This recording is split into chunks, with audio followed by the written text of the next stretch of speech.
Hi friends, welcome back to my channel. ಇವತ್ತಿನ ವ್ಲಾಗ್ನಲ್ಲಿ ನಾನು ಆಲೂಗೆಡ್ಡೆ, ಬದನೆಕಾಯಿ, ಟೊಮೊಟೊ ಎಲ್ಲನೂ ಹಾಕಿ ತರಕಾರಿ ಬಜ್ಜಿ ಮಾಡೋದು ಹೇಗೆ ಅಂತ ಹೇಳ್ಕೊಡ್ತೀನಿ. ಇದೊಂಥರ ಡಿಫ್ರೆಂಟ್ ಆಗಿದೆ. ಇದನ್ನು ಇಡ್ಲಿ, ದೋಸೆ ಅದಕ್ಕೆಲ್ಲ ನಂಚ್ಕೊಂಡು ತಿನ್ಬೋದು. ತುಂಬಾ ಟೇಸ್ಟಿಯಾಗಿ ಚೆನ್ನಾಗಿರುತ್ತೆ. ಬನ್ನಿ ಫ್ರೆಂಡ್ಸ್, ನೋಡೋಣ.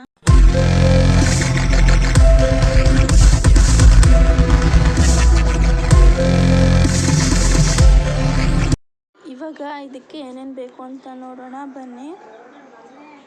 ಫಸ್ಟು ಒಂದು ಗೆಡ್ಡೆ ಬೆಳ್ಳುಳ್ಳಿ, ಅದನ್ನು ಜಜ್ಜಿ ಇಟ್ಕೊಳ್ಳಿ.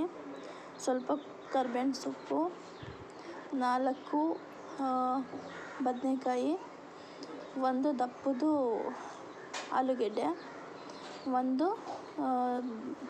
ದಪ್ಪದು ಈರುಳ್ಳಿ, ಸ್ವಲ್ಪ ಕೊತ್ತಂಬರಿ ಸೊಪ್ಪು, 3 ಬ್ಯಾಡಗೆ ಮೆಣಸಿನ್ಕಾಯಿ, 5 ಒಣಮೆಣಸಿನ್ಕಾಯಿ, ಒಂದು ರುಚಿಗೆ 4-5. ನಿಮಗೆ ಖಾರಕ್ಕೆ ಬೇಕು ಅಂದರೆ ಹಸಿಮೆಣ್ಸಿನ್ಕಾಯಿ ಹಾಕ್ಕೊಳ್ಳಿ, ಇಲ್ಲಾಂದರೆ ಸ್ಕಿಪ್ ಮಾಡ್ಕೋಬೋದು.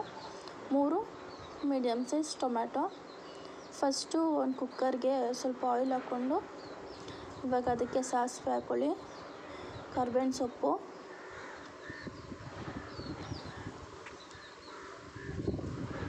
ಬೆಳ್ಳುಳ್ಳಿ,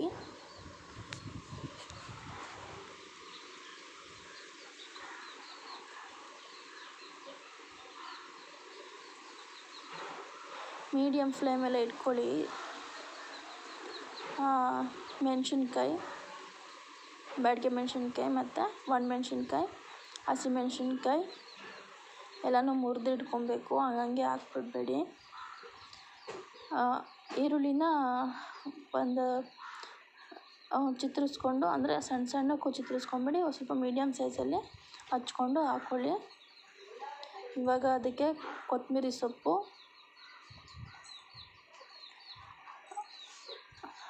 ಬದನೆಕಾಯಿ, ಆಲೂಗೆಡ್ಡೆ,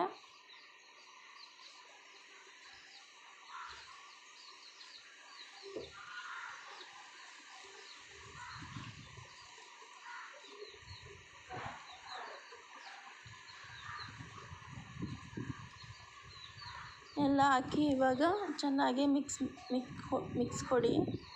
ಇವಾಗ ಅದಕ್ಕೇ 3 ಟೊಮೆಟೊನ ಹಚ್ಕೊಂಡು ಅದಕ್ಕೆ ಹಾಕ್ಕೊಂಡು,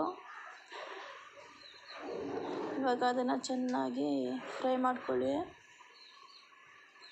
ಆದಮೇಲೆ ಇವಾಗ ಅದಕ್ಕೆ ರುಚಿಗೆ ತಕ್ಕಷ್ಟು ಉಪ್ಪು,